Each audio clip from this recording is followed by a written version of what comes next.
अस्सलामुअलैकुम and welcome to Infozone health tech. जी दोस्तों, आज के वीडियो में हम बात करेंगे इंजीर के बारे में। कुदरत ने इंसान को बेबहा नेमतों से नवाजा है, जिनमें फल, सब्जियां और मेवाजात शामिल हैं। इंजीर भी इन्हीं में से एक है। इंजीर का जिक्र कुरान मजीद में भी मौजूद है और इंजीर को जन्नत का फल भी कहा जाता है। इंजीर को अरबी में 3, उर्दू, संस्कृत, हिंदी, मराठी, गुजराती और पंजाबी में इंजीर और इंग्लिश में फिग कहा जाता है। इंजीर का पौधा 1 मीटर से 10 मीटर तक ऊंचा हो सकता है। इसको तुर्की से लेकर इंडियन सब कॉन्टिनेंट तक तकरीबन सभी जगह काश्त किया जाता है, लेकिन इसको गर्म और खुश्क इलाकों में काश्त किया जाना ज्यादा आसान है और ज्यादा प्रोडक्शन मिलती है। आप ये जानकर हैरान हो जाएंगे कि इंजीर का पौधा अपनी काश्त के 8 से 10 साल बाद फल देना शुरू करता है। 2018 में इंजीर की आलमी पैदावार 1.14 मिलियन टन थी, जिसमें सबसे ज्यादा इंजीर यानी 27% तुर्की ने प्रोड्यूस की और बाकी 63% इंजीर मिस्र, मराकश और अल्जीरिया ने प्रोड्यूस की। इंजीर बहुत नाजुक फल है, क्योंकि यह पकने के बाद खुद ब खुद ही अपने पौधे से गिर जाता है और एक बार अपने पौधे से टूट जाए तो ये ज्यादा दिन तक ठीक नहीं रह सकता। इसलिए फ्रेश इंजीर सिर्फ लोकल एरियाज में ही अवेलेबल होती है। फ्रेश इंजीर को अच्छी तरह से ट्रांसपोर्ट भी नहीं किया जा सकता। इंजीर का इस्तेमाल ज्यादातर ड्राइड इंजीर की सूरत में ही किया जाता है और इंजीर को खुश्क सूरत में ही ट्रांसपोर्ट या एक्सपोर्ट भी किया जाता है। इसके अलावा इंजीर को जैम बनाने में भी इस्तेमाल किया जाता है। इंजीर को ताज़ा और खुश्क दोनों सूरतों में खाया जा सकता है। ताज़ा इंजीर में निस्बतन कम कैलोरीज होती हैं, ताहम खुश्क इंजीर में चीनी और कैलोरीज की मिकदार ज्यादा हो जाती है। इंजीर में मुख्तलिफ किस्म के विटामिन और मिनरल्स होते हैं, जैसा कि शक्कर, कैल्शियम और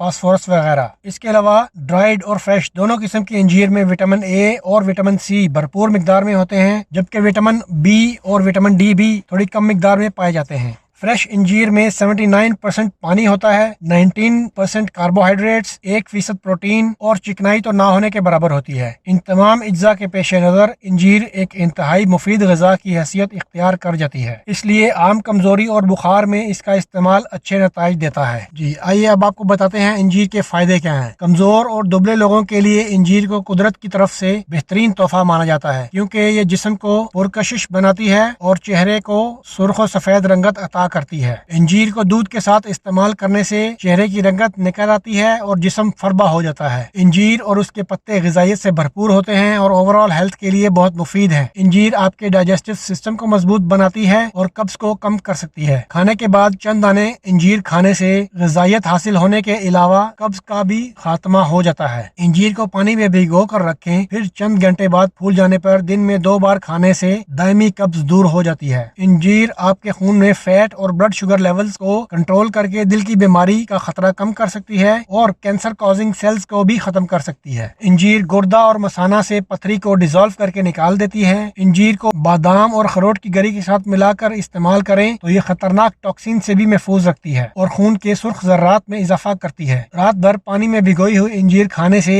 गला बैठ जाना या बंद हो जाने के इमराज पैदा नहीं होते। खांसी, दमा और बलगम के लिए भी इंजीर इंतहाई मुफीद है। इंजीर दांतों को मजबूती भी फराहम करती है और मुंह की बदबू से छुटकारा दिलाती है। सर्दियों में बच्चों को खुश्क इंजीर खिलाना उनकी नशोनुमा के लिए बेहद मुफीद है। दिमागी काम करने वालों के लिए इंजीर बेहतरीन तोहफा है। इंजीर का बाकायदा इस्तेमाल सर के बालों को भी दराज करता है। 1 हफ्ता के लिए इंजीर को सिरका में डालकर रख दें और खाना खाने के बाद 2-3 इंजीर खाने से तिली के वर्म को आराम आ जाता है। ताज़ा इंजीर तोड़ते वक्त उसके पौधे से जो दूध निकलता है, इसके 2-4 कतरे बर्फ पर मलने से दाग खत्म हो जाते हैं। जिन लोगों को पसीना ना आता हो, उन लोगों के लिए इंजीर का इस्तेमाल मुफीद है। जी दोस्तों, उम्मीद करता हूँ आज की वीडियो में दी गई इन्फॉर्मेशन आपको पसंद आई होगी। इस वीडियो को लाइक कर दें और मेरे चैनल को भी सब्सक्राइब कर लें। शुक्रिया।